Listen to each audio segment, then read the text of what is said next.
세계 3대 신용평가 기관의 하나인 피치가 미국의 신용등급을 내렸죠. 예. 지난 5월 24일 날 예, AAA 최고 등급이죠.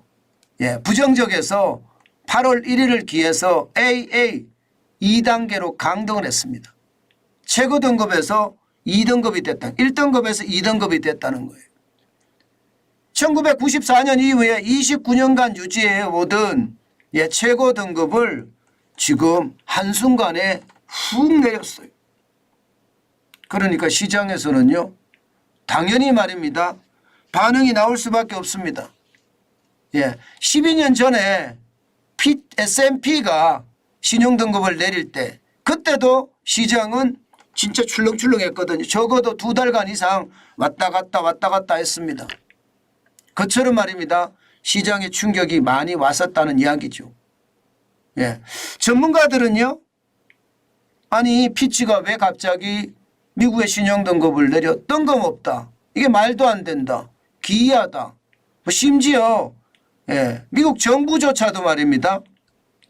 신용등급 강등 절대 인정하지 못한다. 뭐 이렇게까지 나오는데 예, 그만큼 말입니다. 말이 안 된다는 이야기죠. 그런데 시장은요, 그렇지가 않았습니다. 시장은 그대로 받아들였습니다. 나스닥이 2.17% 떨어졌습니다. 310.46이 빠져서요. 14,000이 깨졌어요. 13,973.45로 마감했습니다. 이 기술주 중심이잖아요. 나스닥이 주로 많이 떨어지는데 12년 전이죠. 2011년에도 똑같은 일이 있었거든요. 그때는 나스닥이 한 달 동안에만 17%가 빠지는 그런 최악의 어떤 시나리오도 있었단 말입니다.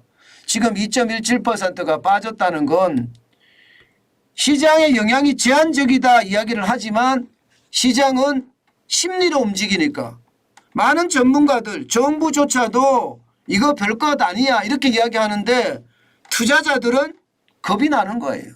투자자들은 겁이 나니까 시장에서 돈을 빼는 겁니다. 이거 잘 기억해야 됩니다. 예. 마찬가지로 S&P 500 지수도 1.38이 빠졌습니다. 예. 63.34가 빠져서요.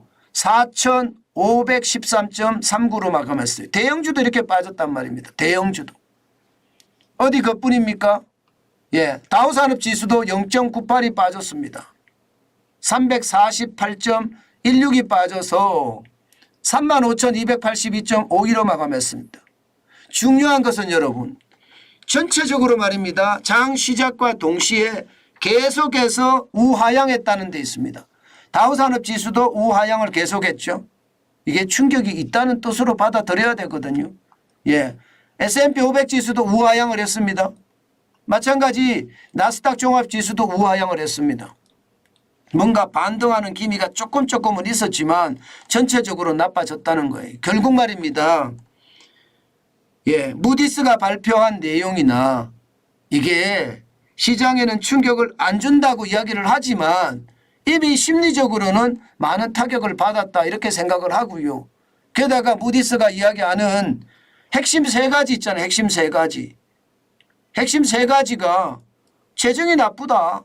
나라 빚이 많아진다. 예, 나라는 정쟁만 일삼는다.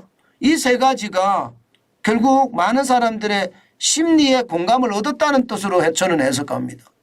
사실 말입니다. 이 지표를 보면 해석이 돼요. GDP 대비 정부 재정 적자 비율 보면 말입니다. 우리보다 더 심각합니다. 미국은요. 그죠? 우리 관리재정 수지가 올해는 2.6%까지 막는다고 하잖아요. 마이너스로. 지금 말입니다. 미국은 반대예요.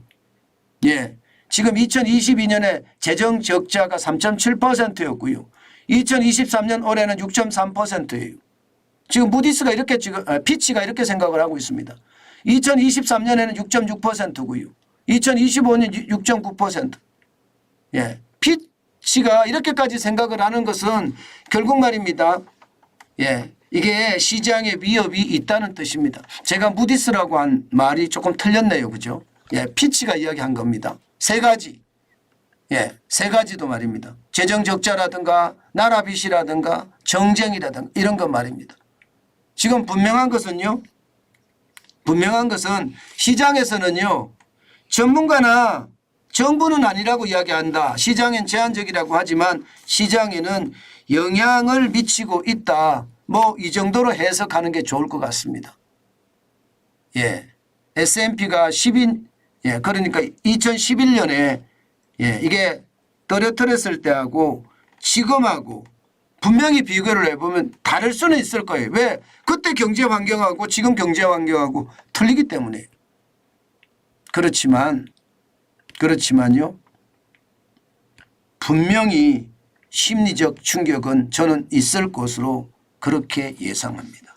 그 심리적 충격이 시장에 또 변동성을 굉장히 가져올 겁니다. 진짜 투자 조심하셔야 돼요. 요즘 제가 투자할 때마다 여러분들에게 제가 말씀을 드리는데요. 이 변동성에 도대체 버텨낼 수 있는 사람이 얼마나 될까, 저는 그런 생각도 진짜 많이 하거든요. 그런 생각도. 그렇기 때문에 여러분 반드시 말입니다. 급하게 서두르지는 않았으면 좋겠습니다. 요즘 같을 때는 한 번 생각하는 것이 아니라 여러 번 생각해서 내 생각이 맞는지 안 맞는지 여러 번 곱씹어 보는 거 굉장히 저는 중요하게 생각합니다. 곱씹어 봤을 때 위험을 그만큼 줄일 수 있거든요. 저는 여러분들이 그렇게 여러 번 곱씹어 보면서 시장에 대한 어떤 불안감이라든가 그런 것을 제대로 분석해서 시장에 대응하는 것, 저는 반드시 필요하다고 생각합니다. 그것만이 말입니다.